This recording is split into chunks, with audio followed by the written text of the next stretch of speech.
আসসালামু আলাইকুম। বিজয় জেলা বার্তায় আমন্ত্রণ জানাচ্ছি আমি রিজওয়ানা আখি। শুনছিলেন শিরোনাম, এবার বিস্তারিত।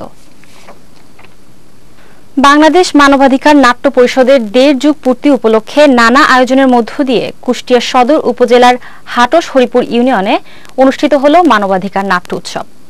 দি ওল্ড কুষ্টিয়া হাই স্কুল মঞ্চে এ উপলক্ষে আলোচনা পর্বে প্রধান অতিথির বক্তব্য রাখেন Hatash Haripur union Parishad chairman M Shampa Mahmud. উৎসব কমিটির আহ্বায়ক নায়েব আলীর সভাপতিত্বে বক্তব্য রাখেন মানবাধিকার নাট্য পরিষদের কেন্দ্রীয় সাধারণ সম্পাদক এম এ কাইয়ুম, মুক্তির প্রকল্প সমন্বয়ক জায়েদুল হক মতিন, মানবাধিকার নাট্যকর্মী জাফর আহমেদ, জামিরুল ইসলাম, আব্দুর রাজ্জাক সহ অন্যান্যরা।